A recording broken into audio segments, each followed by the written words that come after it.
다니엘서 2장 14절부터 23절까지입니다. 찾으신 줄 알고 우리 함께 읽겠습니다. 그때 왕의 근위대장 아리옥이 바벨론 지혜자들을 죽이러 나가매 다니엘이 명철하고 슬기로운 말로 왕의 근위대장 아리옥에게 물어 이르되 왕의 명령이 어찌 그리 급하냐 하니 아리옥이 그 일을 다니엘에게 알리매 다니엘이 들어가서 왕께 구하기를 시간을 주시면 왕에게 그 해석을 알려드리리다 하니라. 이에 다니엘이 자기 집으로 돌아가서 그 친구 하나냐와 미사엘과 아사랴에게 그 일을 알리고 하늘에 계신 하나님이 이 은밀한 일에 대하여 불쌍히 여기사 다니엘과 친구들이 바벨론의 다른 지혜자들과 함께 죽임을 당하지 않게 하시기를 그들로 하여금 구하게 하니라. 이에 이 은밀한 것이 밤의 환상으로 다니엘에게 나타나 보이매 다니엘이 하늘에 계신 하나님을 찬송하니라. 다니엘이 말하여 이르되 영원부터 영원까지 하나님의 이름을 찬송할 것은 지혜와 능력이 그에게 있음이로다. 그는 때와 계절을 바꾸시며 왕들을 폐하시고 왕들을 세우시며 지혜자에게 지혜를 주시고 총명한 자에게 지식을 주시는도다. 그는 깊고 은밀한 일을 나타내시고 어두운 데에 있는 것을 아시며 또 빛이 그와 함께 있도다. 나의 조상들의 하나님이여 주께서 이제 내게 지혜와 능력을 주시고 우리가 주께 구한 것을 내게 알게 하셨사오니 내가 주께 감사하고 주를 찬양하나이다. 곧 주께서 왕의 그 일을 내게 보이셨나이다 하니라. 아멘. 오늘도 저와 여러분에게 하나님의 함께 하시는 충만하신 은혜가 임하기를 예수님의 이름으로 축복합니다. 오늘 우리가 읽은 이 말씀을 가지고 지혜와 능력은 오직 하나님께 라는 말씀으로 함께 은혜를 나누기를 원합니다. 지혜와 능력은 오직 하나님께. 우리가 2장에 들어서면서 이 다니엘과 또 그 세 친구들이 위기에 처한 그 어떤 그 출발점, 그 배경에 대해서 우리가 좀 봤었죠. 느부갓네살 왕이 꿈을 꿨습니다. 그리고 그 꿈에 대해서 매우 궁금하게 생각하면서 이것이 너무 번민이 돼서 잠을 이루지 못할 정도로 괴로웠다 그랬습니다. 그래서 그 바벨론에 있는 모든 그 소위 지혜로운 자들, 예언하고 뭐 꿈 해몽을 하고 이런 모든 사람들을 다 불렀다 그랬어요. 그래서 그들에게 이 꿈에 대해서 해석을 해보라 라고 이야기를 하고 그 꿈을 말하기도 전에 맞추는 사람이 그 꿈을 해석할 수 있을 거다. 아마 이렇게 이제 이야기를 하면서 이 술객들, 이런 사람들을 믿지 못하는 그런 상황 속에서 결국 이제 그들을 화가 나가지고 이제 죽이려고 하는 그런 급박한 상황이 이제 이루어지고 있습니다. 근데 어제 말씀의 제일 마지막에 보니까 왕의 명령이 내림에 지혜자들은 죽게 되었고 다니엘과 그의 친구들도 죽이려 찾았더라 그랬죠. 그러니까 이 다니엘과 세 친구를 왜 죽이려고 찾았을까 생각을 해보면 평소에 아마 이 다니엘과 세 친구들이 이런 점에서 매우 사람들에게 좀 지혜로운 그런 어떤 그런 그 소위 꿈을 해명한다든가 예언을 한다든가 이런 어떤 신비로운 그런 일들, 이런 것들에 대해서 평상시에 좀 사람들에게 그 베풀었던 일들이 있나 봅니다. 그래서 그런 소문이 아마도 들렸겠죠. 그래서 똑같은 그 일을 하는 사람처럼 그렇게 묘사되어 있죠. 어쨌든 이 일들로 인해서 지금 다니엘과 거기에 등장하는 그 세 친구들, 이 하나냐와 미사엘과 아사랴, 이 세 친구들이 지금 위기 상황 속에 빠졌어요. 위기 상황. 자기들이 뭐 아무것도 없는데 왕이 불러서 뭐 그에 대한 이야기를 한 것도 없는데 그저 그들의 삶을 충실히 살아가고 있는데 갑자기 왕이 자신들을 죽이려고 찾아다니고 있는 그런 상황 속에 있었습니다. 그런데 그 왕의 근위대장이었던 아리옥이라는 사람이 이제 이 명령을 받아서 이 모든 제사장들, 술객들 이런 사람들을 이제 죽이러 다니는 그것을 보고 다니엘이 그에게 말을 겁니다. 여러분 그 다니엘과 세 친구들이 지금 죽이려고 찾아다니고 있는 입장에서 아리옥과 지금 다니엘이 어떤 논의를 하고 있다라는 점들을 본다면 이 평상시에 다니엘과 또 아리옥이 긍정적이고 좋은 관계가 있었던 것으로 충분히 추측해 볼 수 있는 거죠. 잘 모르는 사람이라면 여러분 이런 대화가 되겠습니까? 지금 건의대장이 왕의 명령을 받아서 사람들을 죽이려고 지금 하고 있는 그런 입장인데, 그것은 평상시에 아리옥이 이 다니엘과 세 친구에 대해서 굉장히 긍정적이고 호감을 가지고 있었다라는 것을 말해주는 거예요. 우리가 세상 속에서 이 평상시에 우리의 삶을 좀 잘 살아가야 될 이유가 뭐냐면요, 우리가 진짜 어려운 위기를 만나거나 이렇게 됐을 때에 우리들을 바라보는 주변에 있는 사람들이 우리를 긍정적으로 생각해야 그들과 논의할 수 있는 어떤 길이 열릴 수 있다는 측면에서 우리가 평상시에 사람들과의 관계도 참 중요하게 생각하고 잘 가져가야 되는 거죠. 그냥 나 혼자 잘 살면 되지, 절대 그렇지 않습니다. 우리에게 위기는 언제든지 또 부지불식간에 또 우리가 예측하지 못한 억울하게 그렇게 우리에게 찾아오게 돼 있어요. 이 다니엘과 세 친구처럼. 이때에 우리가 평상시 어떤 긍정적이고 좋은 모습, 성실하고 겸손한 모습을 가지고 있었느냐에 따라서, 사람들과의 관계를 잘 가져갔느냐에 따라서 이 도움을 구할 수 있는 어떤 길이 열릴 수 있다는 측면에서 우리가 사람들과의 관계를 참 중요하게 여기고 잘 가져가야 합니다. 그럼에도 불구하고 여러분, 이 아리옥이 그를 살려줄 수 없는 거죠. 그는 왕의 명령에 따라 움직이는 사람이에요. 왕은 지금 모든 사람들을 죽이라라고 말했고 그 속에 다니엘과 세 친구도 포함된 것처럼 지금 스토리는 진행되고 있는 거죠. 이런 점에서 사람들과 친밀한 관계를 가져서 논의를 할 수 있는 그런 대상으로 우리가 관계를 잘 가져가야 되지만, 그럼에도 불구하고 우리에게 문제가 닥쳐왔을 때, 위기가 닥쳐왔을 때 그 사람들이 우리의 문제를, 우리의 근본적인 근심을, 위기를 해결해 줄 수 있는 방법이 아니라는 사실을 우리가 분명히 알아야 합니다. 사람들은 여기에 매몰되어 자신들이 어디로 가고 있는지, 자신들의 결과가 어떻게 이루어지게 될지 그 지혜를 얻지 못하게 되는 거죠. 그래서 결국 심판받고 멸망할 자리에 갈 수밖에 없는 거예요. 왜냐하면 그게 다라고 생각하니까. 사람들과의 관계를 잘 가지게 되면 자신이 위기가 닥쳐왔을 때에 그들로 말미암아서 구원함을 얻게 될 것이라고 생각합니다. 가까이에 있는 배우자나 자녀들이나 부모님들이나 형제들, 친구들이나 이런 모든 사람들이 그에게 도움을 부분적으로는 줄 수 있지만 근본적으로 그들의 목숨을 위협하는 이 심각한 위기에서 해결해 줄 수 있는 방법이 될 수 없다는 사실을 알아야 돼요. 저는 그 일을 누구보다도 잘 경험했던 사람입니다. 사람들이 우리를 구해줄 것 같죠. 내 친밀한 사람들, 그 사람만큼 나를 배신하지 않고 그렇게 나에게 도움을, 나를 끝까지 믿어주고 그렇게 해줄 것 같잖아요. 그렇지 않아요.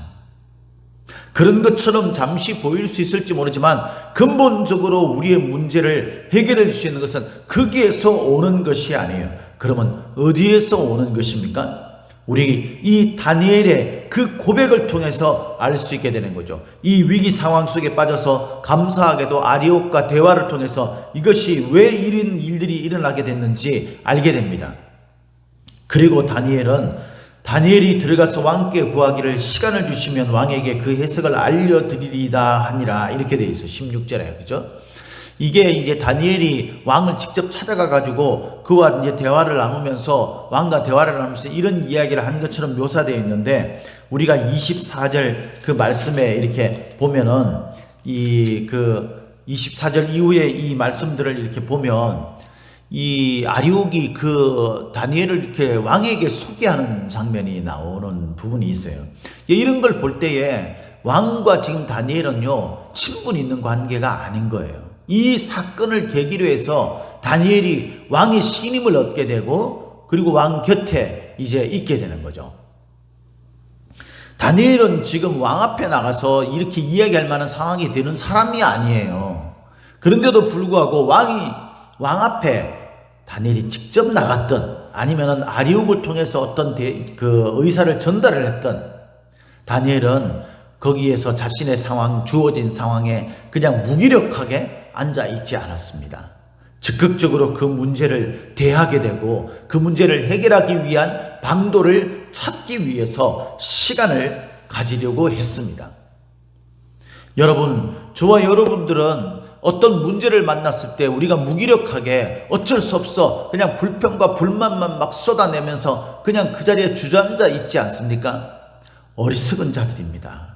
우리에게 문제가 닥쳐오게 되면 그 문제가 우리가 생각할 때 우리의 힘으로 해결할 수 없을 것처럼 보여도 우리가 그 문제를 적극적으로 대면하고 그 문제를 극복하려는 의지가 저와 여러분들 가운데 있어야 문제의 실마리가 우리에게 임하게 되는 거예요. 그러니까 꼭 여러분, 인생을 살다가 만나는 예기치 못한 상황과 어려운 여건 속에서 그 문제를 극복하고자 하는 적극적인 자세를 잊지 않도록, 그리고 일들을 위해서 평상시에 우리가 주변에 있는 사람들과 친밀한 관계를 잘 맺어 놓을 수 있도록 그렇게 애쓰는 저와 여러분들이 되시기를 바랍니다. 그럼에도 불구하고 다니엘은 앞서 이야기한 대로 사람이 결코 자기에게 자기가 직면한 이 위기를 해결해 줄 수 없다는 것을 아는 사람이었죠. 뿐만 아니라 그가 왕에게 간청해서 얻게 된 이 시간을 주시면 왕에게 그 해석을 알려드리리다 하고 난 다음에 다니엘이 무엇을 했습니까? 이 얻게 된 이 시간을 가지고 다니엘이 한 일이 뭡니까? 17절 18절에 보니까 이렇게 말합니다. 17절 18절 같이 한 목소리로 읽도록 하겠습니다. 시작. 이에 다니엘이 자기 집으로 돌아가서 그 친구 하나냐와 미사엘과 아사랴에게 그 일을 알리고 하늘에 계신 하나님이 이 은밀한 일에 대하여 불쌍히 여기사 다니엘과 친구들이 바벨론의 다른 지혜자들과 함께 죽임을 당하지 않게 하시기를 그들로 하여금 구하게 하니라. 다니엘이 시간을 얻어서 한 거는요, 그거를 막 문제를 자기의 어떤 의지나 지혜로 파헤치고 사람들을 자기가 평상시에 잘 맺었던 관계를 잘 맺었던 사람들을 막 찾아다니고 그렇게 하지 않았다는 거예요. 다니엘이 한 것은 딱 한 가지밖에 없습니다. 이런 직면한 위기 속에서 다니엘은 평상시에 사람들과의 관계도 잘 가지고 다 잘했어요. 그죠? 용기도 가지고 문제를 피하려고 하지 않고 그냥 직면해서 문제를 극복하려는 강한 의지를 가지고 있었어요. 그리고 시간을 얻고 다니엘은 그 시간을 딱 한 가지 일에만 쏟았습니다. 그것이 뭡니까? 기도하는 일. 기도하는 일. 성도가 문제를 만났을 때 이 문제를 해결할 수 있는 방법은 무엇입니까, 여러분? 성도가 세상 사람들과 다른 점은 뭡니까? 성도에게는 하나님이 계시다는 거 아닙니까? 하나님, 세상 만물의 주권자 되시는 그 하나님, 세상의 어떤 일들도 하나님의 의지와 계획에 따라서 움직여가고 진행되어가고 결과를 얻게 된다는 사실을 다니엘은 믿는 사람이었어요. 저와 여러분들도 믿는 성도지 않습니까? 그런데 다니엘과 우리들의 모습을 보면 상당히 큰 차이가 있지 않습니까, 여러분? 우리는 시간을 어떻게든 얻게 된다면 그 문제를 해결하기 위해서 동분서주 온통 인간적인 방법으로 그 문제를 해결하기 위해 뛰어다니는 그 일들만 우리가 하지 않나요? 하나님 앞에 기도한다고 하죠. 그러나 여러분, 대부분 사람들은요, 하나님 앞에 기도하는 것보다도 더 큰 의지로 내가 평상시에 맺었던 내 배경들이에요. 거기에 내 온 힘을 쏟는 것에 우리의 시간을 보내죠. 그러나 믿음의 사람 다니엘은, 믿음의 사람은 하나님이 문제 해결의 근원이시다는 것을 알았어요. 그래서 다니엘이 하나님 앞에 기도합니다. 그 기도할 때에 혼자 기도하지 않았어요. 이 다니엘의 세 친구들이 물론 위기 상황 속에 다니엘과 함께 빠졌죠. 그죠? 우리가 분명히 다니엘과 그의 친구들도 죽이려고 했다라고 13절에 보면 이야기되어 있죠. 그래서 다니엘의 세 친구도 사실 이 문제들을 직면한 당사자들이에요. 그럼에도 불구하고 다니엘은요, 혼자 기도하지 아니하고 이들과 함께 기도 부탁을 하고 그 기도를 함께 드렸다는 거예요. 기도하고 하나님 앞에 응답을 받게 됩니다. 그때 다니엘이 이렇게 고백하죠. 오늘 본문 말씀의 핵심이라고 할 수 있는 20절 우리 같이 한 목소리 읽겠습니다. 시작. 다니엘이 말하여 이르되 영원부터 영원까지 하나님의 이름을 찬송할 것은 지혜와 능력이 그에게 있음이로다. 할렐루야. 사람이 아무리 머리가 좋고 사람이 아무리 힘을 가지고 있고 한다 할지라도 해결할 수 없는 문제들이 있어요. 그게 사람이 가지는 한계죠. 인간의 유한한 어떤 그런 능력 아닙니까? 그러나 여러분, 우리가 믿고 있는 분은 신이세요. 신. 천지의 창조주이시고 지금도 우주 만물을 한 치의 착오도 없이 움직여가고 이끌어가시는, 다스리시고 통치하시는 그 하나님을 우리가 믿고 있지 않습니까? 그래서 사람이 살아가는 인생의 모든 것들은 하나님으로부터 오는 것입니다. 그래서 하나님이 우리에게 지혜를 주시고 하나님이 우리에게 능력을 주셔야 우리의 문제가 근본적으로 해결되는 거예요. 우리가 이것을 믿고 있는 성도인 것이죠. 분명히 저와 여러분들이 누구를 믿고 내가 믿고 있는 그분이 누구신지, 그리고 그분이 어떤 분인지를 깨달을 수 있는 은혜가 저와 여러분들에게 있기를 예수님 이름으로 축복합니다. 하나님은 지혜와 능력의 근원이십니다. 인생을 사는 데 있어서 어리석은 삶, 부끄러운 삶, 수치스러운 삶, 무능력한 삶, 그런 삶을 살아갈 때에 우리가 의지하고 기댈 수 있는 유일한 지혜와 능력의 근원 되시는 하나님이 나를 사랑하시고 나를 선택하셔서 나를 하나님의 자녀로 삼아주셨다는 사실이 우리에게 얼마나 감사하고 기쁜 일인지, 다니엘과 같이 그의 이름을 찬송할 수 있는 저와 여러분들이 되시기를 예수님 이름으로 축복합니다. 이 하나님이 다니엘에게 이렇게 역사하십니다. 새 친구와 함께 하나님 앞에 다니엘이 얼마나 눈물로 간구했겠어요. 하나님 억울합니다 라고 기도했던, 하나님 이 문제를 도대체 어떻게 해야 됩니까 라고 기도했던 다니엘이 밤새워 하나님 앞에 간절하게 기도를 했더니 19절에 이렇게 말합니다. 이에 은밀한 것이 밤의 환상으로 다니엘에게 나타나 보이매 다니엘이 하늘에 계신 하나님을 찬송하니라. 그 찬송이 20절에 나오는 거죠. 그죠? 근데 여기 보니까 은밀한 일이라고 그랬어요. 은밀한 일에 대하여. 다니엘이 기도할 때 18절에도 보니까 하늘에 계신 하나님이 이 은밀한 일에 대하여 우리가 기도하자 그랬고요. 19절에도 이 은밀한 것에 대해서 이 은밀한 것이 밤의 환상으로 다니엘에게 알려주셨다고 그랬습니다. 그죠? 그리고 이 말은 거기에서 그치지 않아요. 22절에 보니까 그는 깊고 은밀한 일을 나타내시고 어두운 데에 있는 것을 아시며 또 빛이 그와 함께 있도다. 이 은밀한을요 오늘 말씀에서 3번이나 반복해서 이야기합니다. 그러니까 하나님이 우리에게 지혜와 능력을 주시는 것은요 은밀한 거예요. 이것을 주석을 잘 읽어보면 이 단어의 뜻이 뭐냐면 비밀한 것이라고 되어 있어요. 비밀한 것, 감춰진 것이라는 거죠. 절대 사람이 알 수 없는 거예요. 근데 사람들은 알 수 있다고 생각하고 덤비는 거죠. 사랑하는 성도 여러분, 저와 여러분들이 어리석은 자들이 되지 않기를 바랍니다. 하나님이 주신 지혜와 능력을 통해서 우리가 깨닫는 것이 뭐냐면요, 하나님은 은밀한 것을 내게 알려주시는 분이구나. 그 은밀한 것은 하나님이 아니고서는 내가 도저히 알 수 없는 것이구나. 그래서 여러분, 예레미야 33장 3절에 저와 여러분들이 너무나 잘 아는 말씀 있지 않습니까? 너는 내게 부르짖으라. 내가 네게 응답하겠고 네가 알지 못하는 크고 은밀한 것을 네게 보이리라 그랬어요. 할렐루야. 하나님 앞에 우리가 간절하게 부르짖으면 하나님이 응답하시는데, 그게 뭐냐면 내가 몰랐던 은밀한 것.